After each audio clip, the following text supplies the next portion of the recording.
Good evening and welcome to News Watch on Hope TV. It is the 7th of January 2021 and we are ready with the latest updates. My name is Tonny Omondi and our sign language interpreter is Fiona Mweresa. Let's begin with our top story tonight. Now, clinicians under the Kenya Union of Clinical Officers have now threatened to go on strike from Friday after the Council of Governors frustrated the bargaining agreement entered between the union and the Ministry of Health last week. The Union Secretary General George Gibore urged all members to abscond duty until their issues are resolved. The COG earlier on distanced itself from the return to work formula signed between the union and the Health Ministry, saying it was not consulted on the matter. Our reporter Mark Kimondo begins with this report.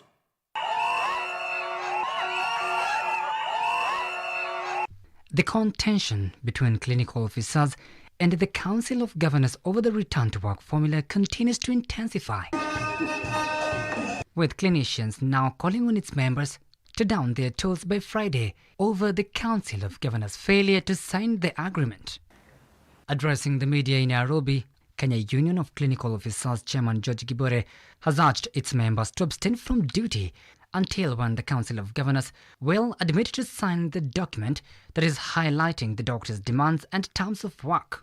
All its members to abstain from duty until their employer, that's the county government, the 47 county government, through the Council of Governors, sign a return to work formula as agreed upon by all the parties and signed partially on 1st January 2021. Kenyans had gotten some sort of relief.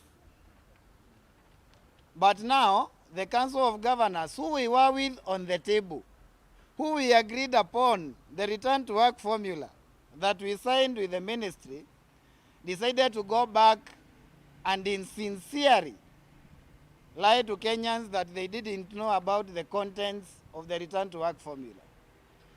The clinicians had called off their strike on a Friday last week, hoping that the Council of Governors will address their plight by signing the return to work formula.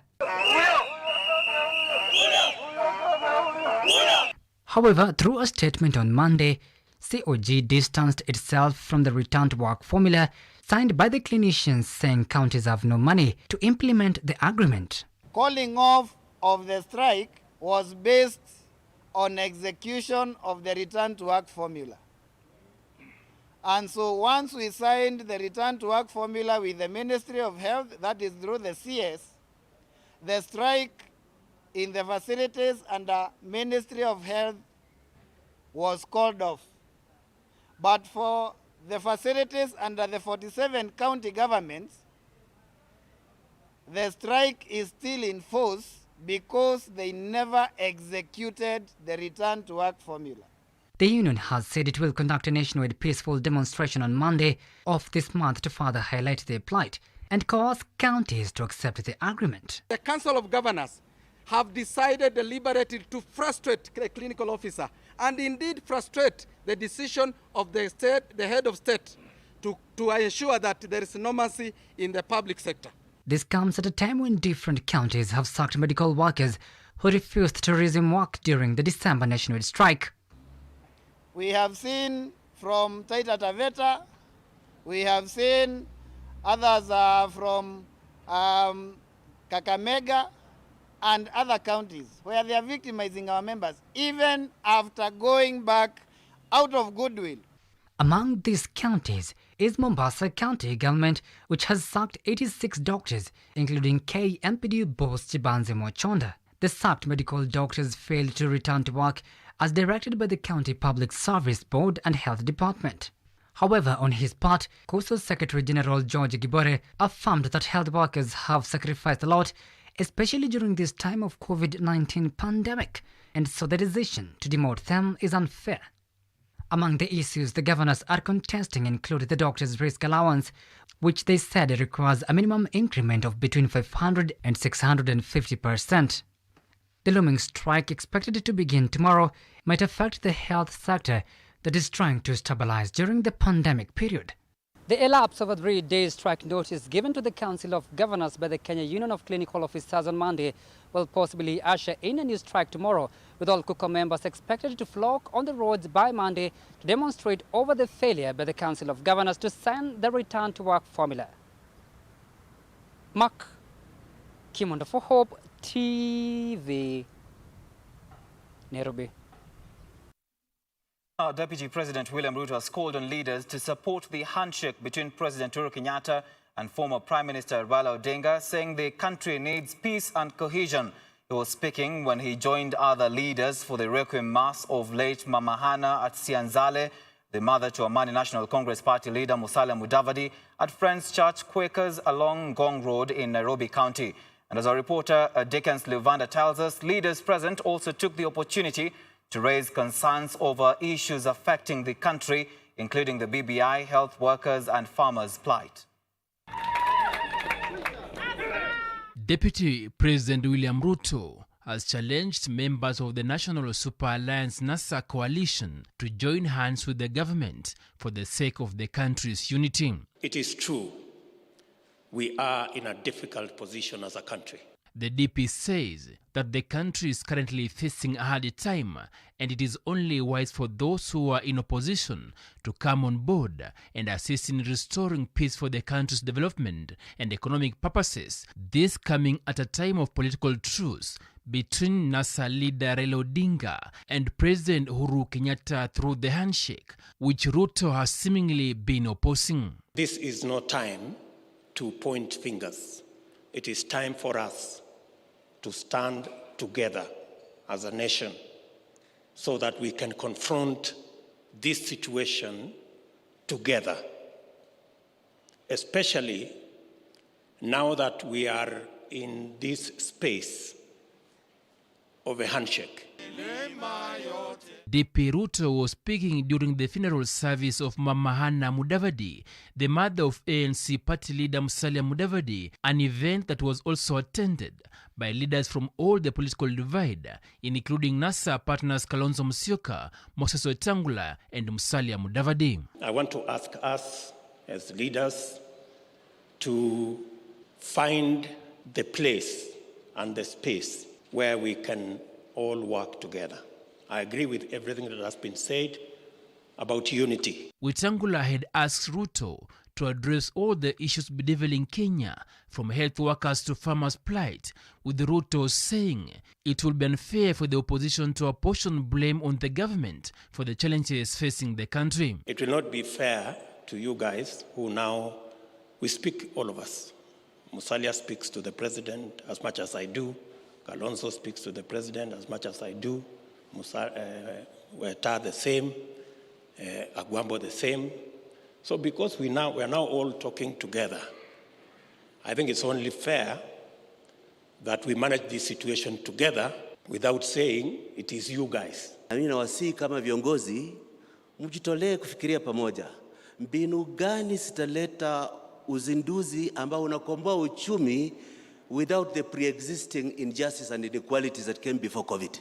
Ruto's call for unity and support for the handshake contradicts his latest statement during his Wednesday visit in Embu for the funeral service of the sister to Cardinal John Njui, where he said that he was not campaigning for the Building Bridges initiative, but rather supporting President Kenyatta's Big Four agenda. BBI kuna wenyewe, na vile mumesema, mumeuliza ya kwamba hizo vitabu ziletwe, wananchi wasome. Mimi nilikuwa nimesema kwa sababu kazi ni nyingi, mimi nisaidie president katika ile kazi ya maendeleo ya barabara hiyo, stima, maji hiyo. Wengine pia washughulike na hii ya BBI. Dickens Luvanda, Hope TV News Watch.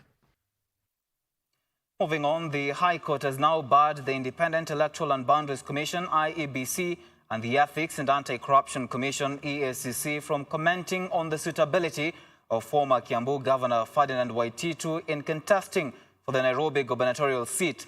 Justice Anthony Mrima has directed the parties to a petition filed by Waititu to act with restraint by ensuring the proceedings before court are not discussed outside the jurisdiction of the court. Waititu, who was impeached over corruption, said the actions by IEBC to bar him from vying amounted to denial of his political rights and denial of right to fair trial, which is guaranteed under the Constitution.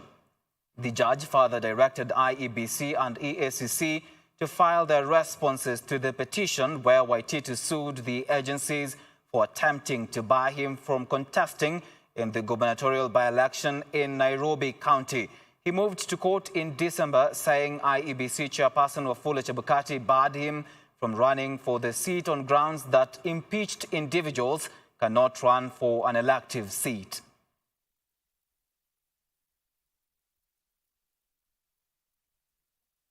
And Education Cabinet Secretary Professor George Magoha said the government is working to ensure overpopulated schools receive more desks to ensure safe learning environment for all learners. The CS today toured Kajiado County, where he visited Ololuo Primary School to assess reopening exercise and level of preparedness. Magoha was impressed by the school's preparedness and organization and lauded those that were learning under trees, saying that it's the best environment to prevent the spread of COVID-19. Our reporter Grace Ongoi has more. Accompanied by 8 cabinet secretaries, among them Interior CS Dr. Fred Matiang'i, ICT CS Joe Mosheru, Transport CS James Masharia, Environment CS Kiriako Tobiko, among others. Chairman, Education Cabinet Secretary Professor George Magoha visited Ololuo Primary School in Kajiado to monitor compliance of COVID-19 and to sensitize teachers and pupils on the pandemic. During his tour, he commended the school administration for maintaining COVID-19 protocols in the school, despite being the most populated school in Kajiado County.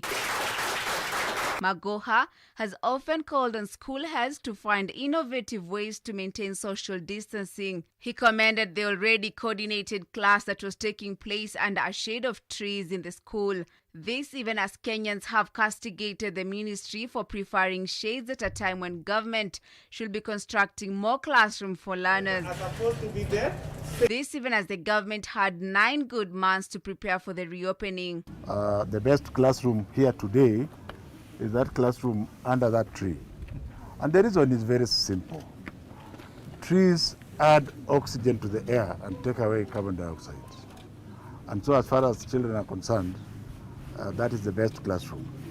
I'm also glad to say that I've noticed that all the children here are properly masked and properly groomed.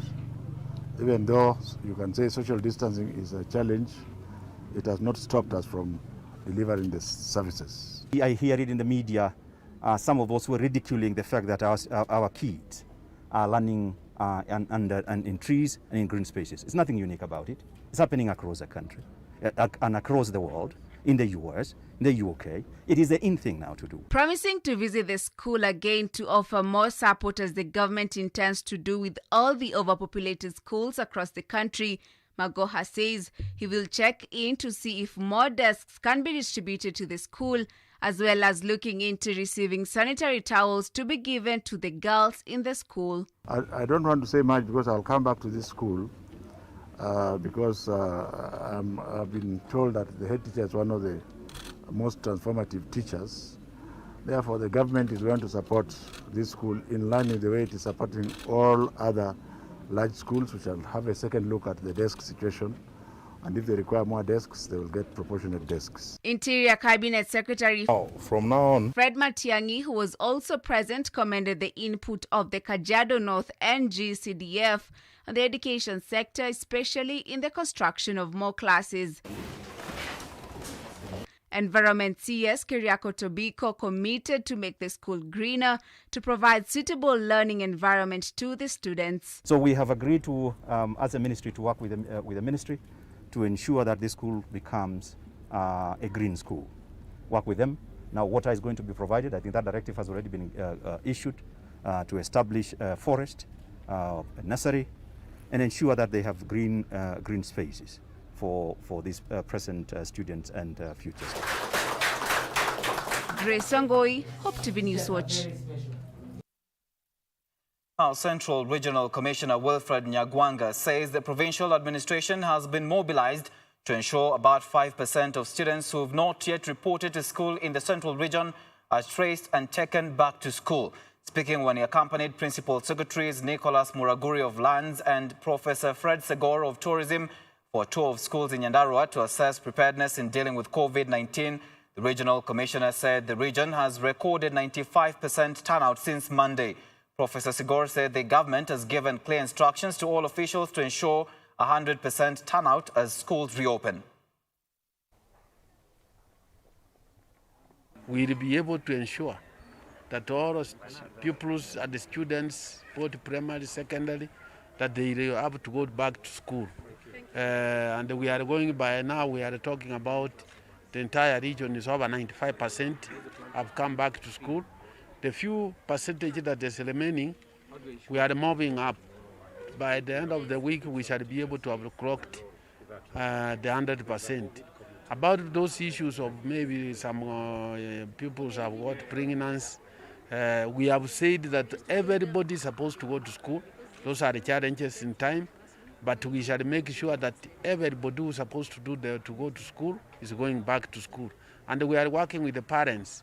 Our chiefs at the grassroots level, they are able to support everybody to ensure that this thing is done. Collectively, the government has, over the last 1 year, done elaborate campaigns to create awareness, and I can see the students have been able to follow, and I'm sure the school have also complemented that effort, and that's why from the youngest to the oldest student here is aware about the common symptoms of COVID and what to do and how do you prevent COVID, because that may become a foundation step towards managing the disease. So I'm very impressed by that. And I want to congratulate the school for ensuring that every door to the classroom there is water, running water, and there is soap. And even the youngest ones also have been trained how to wash their hands and the importance of washing their hands. The government has given direct instruction to the officers at the law level, starting from village elder, the assistant chief, the chiefs, the deputy county commissioner, the county commissioner, and also the regional commissioner, to ensure that all the children who are at home are brought to school. And the issue of 95%, I think, is the figure is good enough. The figure is not alarming. It is expected that the 5% arrangements are being made by the school to ensure that where they are brought to school so that they continue with their learning. A requiem mass has been held for 5 children who perished on New Year's Eve after a septic tank they were playing on caved in Mwihoko, Ruiru Sub-County, Kiambu County. The children aged between 3 and 7 from 3 different families were playing near the tank covered by shrubs. Political leaders present condoled with the families, with Kiambu Governor James Nyoro saying his administration will crack a whip on rogue developers. 3 of the kids will be interred in Kiharu, Murang'a County, while 2 will be buried in Thika and Ndeia in Kiambu County. Never tell their parents that you know what you are feeling because you don't know. Ujui kabisa. Dylan, Vanessa, Prince, Natasha, Abigail. Wazazi wa hawa. Hatuwezi jua. Their relatives, we do not know. Vijana wanasoma hapa, hawezi kumaliza. We do not know. Muwe na subra, muwe na roho ya kujikaza. Tuko wengi sana hapa leo, lakini kesho tunaweza kuondoka. Lakini mkumbuke, yule ambaye atakaa na nyinyi ni Mungu. Kwa sababu binadamu anaweza kusahau, lakini hicho kidonda Mungu ndiye ataweza kufanya nini? Kukiponya. Na yule ambaye alikuwa amekupatia huyo mtoto, hata mwingine atakupatia mwingine na mwingine. Kwa hivyo muachie yeye, kwa sababu yeye ndiye anajua yote. Na vile ambavyo niliwaambia Jumapili, mshukuru kwa sababu you are also represented in heaven. Kama viongozi wa Kiambu wangepose tupose kidogo, tuulize, mbona hii maneno haifanyiki Kakamega? Mbona haifanyiki Murang'a? Ni kitu gani Mungu wa mbinguni anataka kutuonyesha? Watoto 5, familia 2, hata hatujasikia. Because what happens in death? I lost my brother about on 26th of November. And the things that I've been asking myself, and I lost my father 40 years ago. Kile kitu ambao hata wakati huu najiuliza, Baba Mungu, ni nini ulikuwa unataka nijue through hiyo maneno? And that is where we lose. Kwa sababu hatujiulizi Mungu anatuambia nini kuhusu ile maneno ambao tunapitia wakati huu magumu aina hii.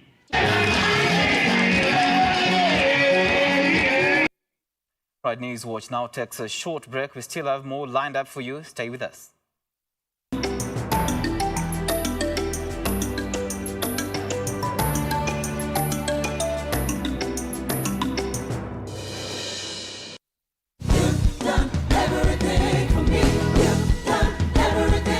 Join us every Sunday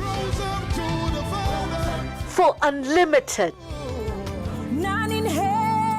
uplifting, powerful worship,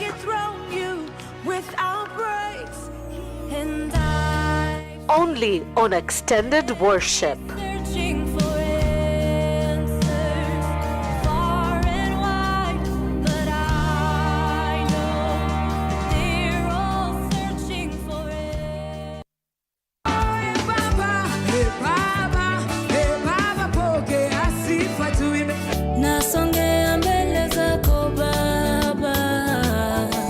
Tunakuletea burudani safi kutoka wanamuziki wa nyimbo za sifa na ibada, mahojiano ya moja kwa moja na mafunzo ya hali ya juu. Dhamira ya mtu ikifa anaweza fanya anything. Because kile kinanitofautisha na mbuzi ni dhamira. There was this time niliambia Mungu, mimi samahani Mungu, lakini naona umenifanya mimi kuwa daraja. Sitaki.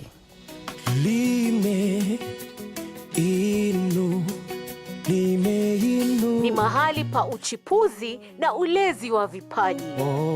Mwimbaji anaweza itisha akitaka, lakini unajua hiyo ni sauti hajanunua. Hujanunua, hiyo ni umebarikiwa nayo. So hiyo unaweza mupeane aidha bure ama. Lakini hii pande nyingine sisi tupe invest, ni investment tuna. Tunabeba mwili, lakini mimi sikujua hii ni maagano nafanya. Ungana naye Mwalimu Shaban Brima kila Ijumaa saa 2 jioni na marudio kila Jumamosi saa 10 jioni. Machozi ya furaha nishangaze Baba, mashuhuda wangu watambua wewe ni Mungu.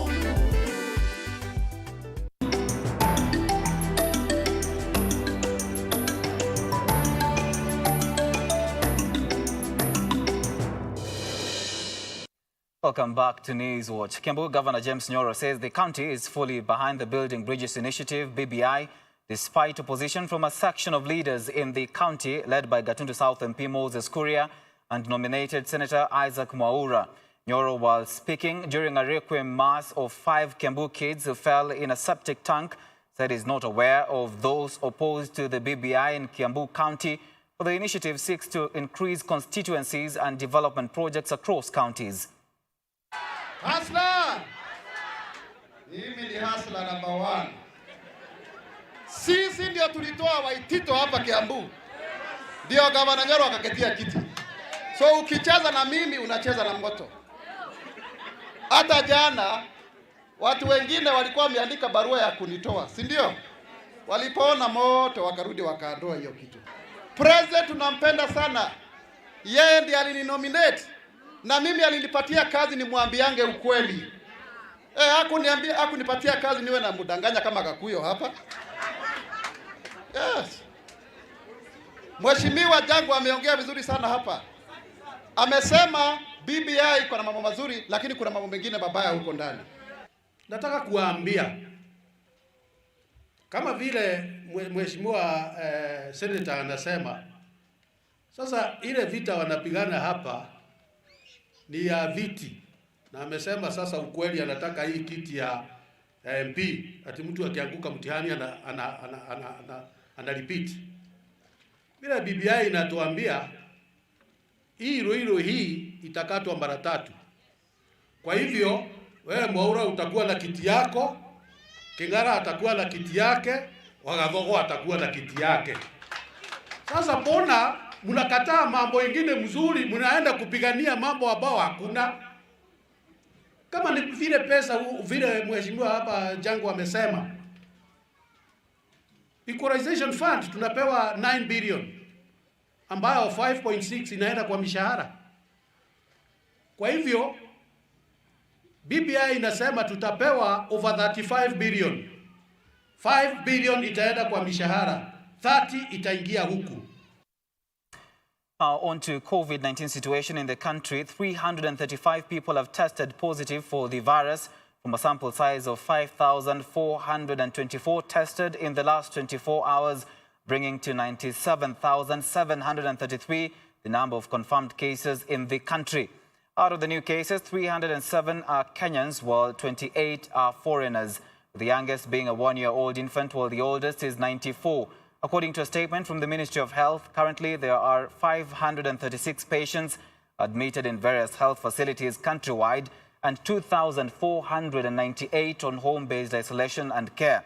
In the last 24 hours, 340 patients have recovered from the disease, with 261 being from the home-based care program, while 79 were discharged from various hospitals across the country. The total number of recoveries now stands at 80,306. At the same time, 8 patients have succumbed to the disease, pushing the cumulative fatalities to 1,702. In terms of distribution of the cases by counties, the top 10 are Nairobi leading with 102, followed by Meru with 46, Makueni 40, Nyeri 19, Kajiado 14, Embu 13, Mombasa 12, Kiambu 11, Nakuru 9 and Migori 9.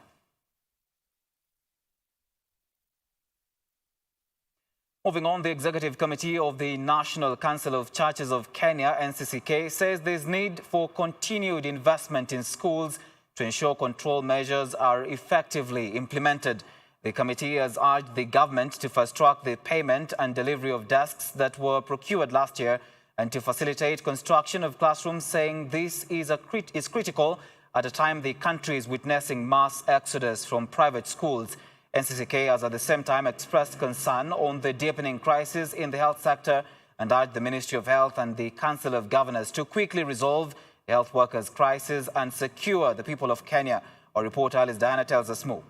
The reopening of schools for all learners across the country amid the continuing COVID-19 pandemic has caught the attention of the church, with a section of the clergy saying they are ready and willing to provide spiritual and psychosocial support to learners and teachers to enable them cope with the pandemic control measures. Addressing the press on Thursday at Jumia Conference in Limuru after holding an extraordinary meeting, heads of churches under the National Council of Churches of Kenya, NCCK, affirmed that the church facilities across the country are available for schools that may need to use them as classrooms to ease congestion. We call upon school administrators to allow learners whose lives were disrupted during the pandemic, especially girls who either got pregnant or were dragged into early marriages, to resume learning. The clergy also touched on the ongoing industrial action by a section of health workers, which has seen health services in some public health facilities paralyzed. They said that despite the gloomy outlook, they will continue to pray that God will bring the COVID-19 pandemic to an end.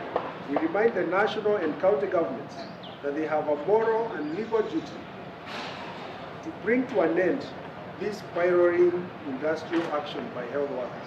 As the country readies for another electoral cycle, the council cautioned that too much focus should not be put on the proposed referendum at the expense of addressing the challenges that faced the 2017 general election before the 2022 polls. To secure the 2022 election, NCCK has proposed several measures which they believe will lead to a free, fair, peaceful and credible poll. We would like the resolution of the leadership of the independent Electoral and Boundaries Commission through appointment of the commissioners that to replace those that resign.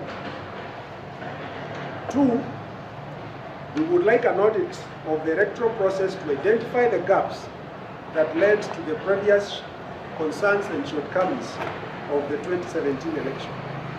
3, we would like the review and updating of the voters register to be done early, and the passing and implementation of electoral laws to prepare for the 2022 election. For Hope TV Newswatch, I'm Alice Diana.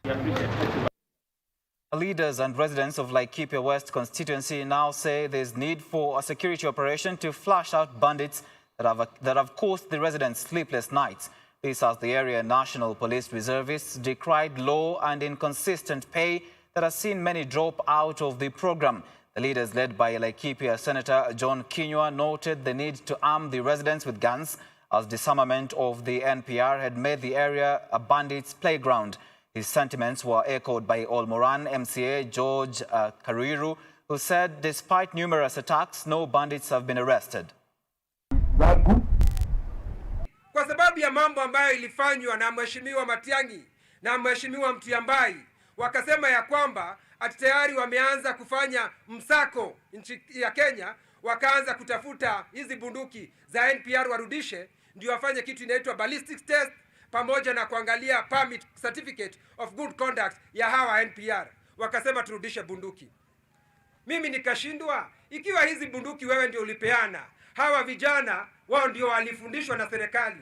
Na serikali kazi yake, any government in the planet Earth, it is to protect the lives and the property of people. Ni nani katika hii serikali hajawahi kusimama hapa na tukapatiana shida zetu?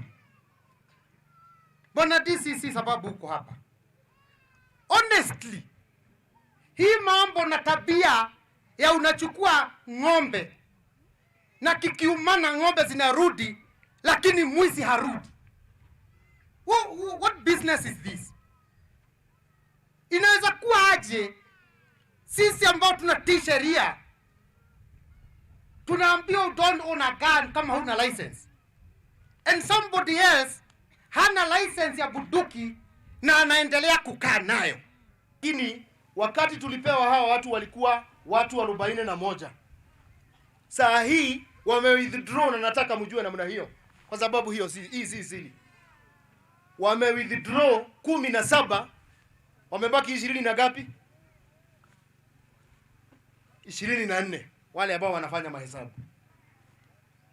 Kwa hivyo tunataka hii malalamiko iende huko, na kuwithdraw kwao ni kuwa kama saa hii tuko na majeraha ya NPRs hawa wenza wa Saimo mwenda zake.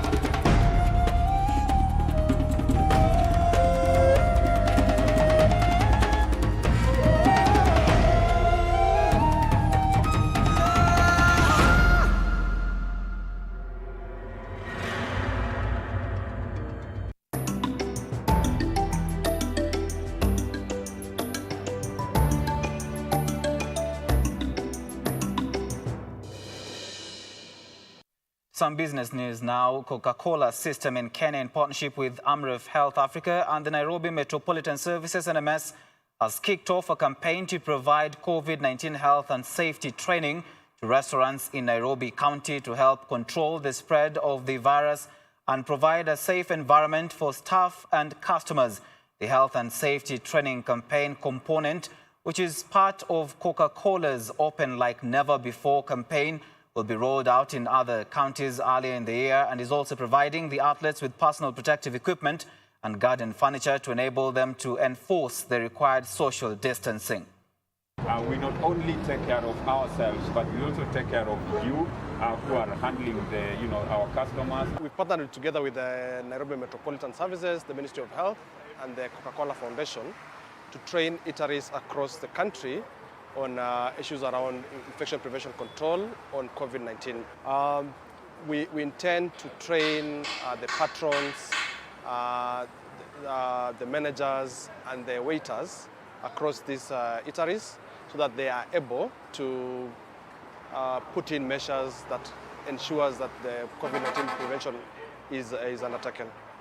We are here today at Pit Stop, basically as a kickoff event These activities started yesterday, and we intend to do this to undertake this activity for the next 2-3 months.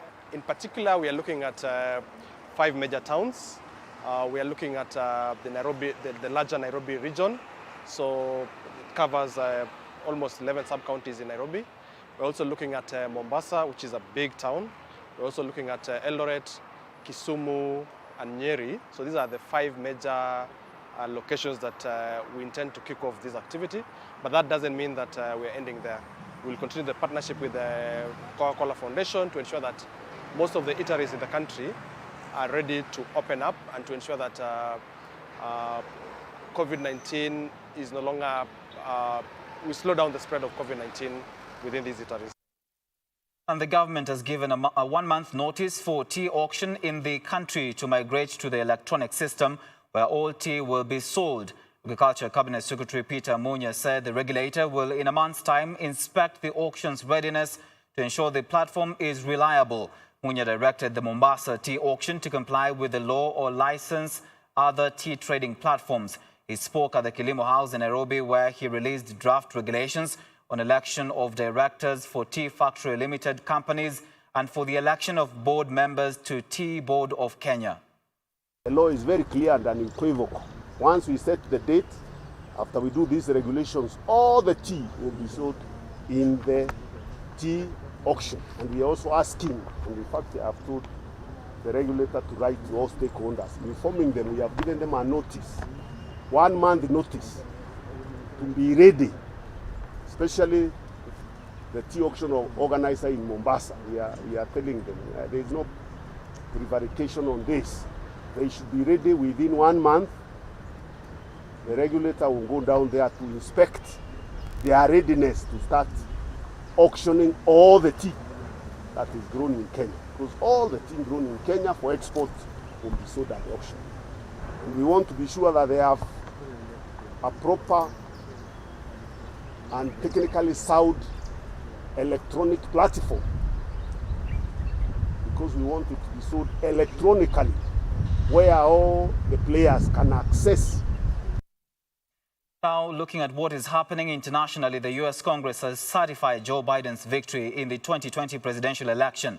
Vice President Mike Pence, who presided over the session, declared the final vote hours after Trump supporters stormed the Capitol in an attack that left 4 people dead. Lawmakers resumed the session after police managed to remove the mob, which politicians say was encouraged by President Trump in a bid to overturn his defeat. The Vice President Mike Pence said the violence is a dark day in the history of the United States Capitol. The certification paves way for the swearing-in of President-elect Joe Biden and Vice President-elect Kamala Harris on 20th January this year. For Vice President of the United States is 538. Within that whole number, a majority is 270. The votes for Vice President of the United States are as follows. Kamala D. Harris of the state of California has received 306 votes. Michael R. Pence of the state of Indiana has received 232 votes. The announcement of the state of the vote by the President of the Senate shall be deemed a sufficient declaration of the persons elected President and Vice President of the United States, each for the term beginning on the 20th day of January, 2021, and shall be entered together with the list of the votes on the journals of the Senate and the House of Representatives. And Japan has declared a limited state of emergency in the capital, Tokyo, and 3 neighboring districts on Thursday to stem the spread of coronavirus. The government said the 1-month state of emergency would run from Friday, tomorrow, to February 7th in Tokyo and Saitama, Kanagawa, and Chiba areas, covering about 30% of the country's population. Restrictions will focus on combating transmission in bars and restaurants, which the government says are main risk areas. The restrictions are narrower in scope than those imposed in April last year and an emergency that ran to late May. At that time, the restrictions were nationwide and schools and non-essential businesses were mostly closed. This time round, schools will not be closed. Prime Minister Yoshihide Suga's government is seeking to limit damage to the world's 3rd biggest economy while striving to defeat the virus once and for all as it looks ahead to staging the postponed Summer Olympics. Right, that's where we close it for tonight on News Watch. Thank you so much for staying with us. My name is Tonny Omondi and our sign language interpreter has been Fiona Mweresa. Have a good night and God bless.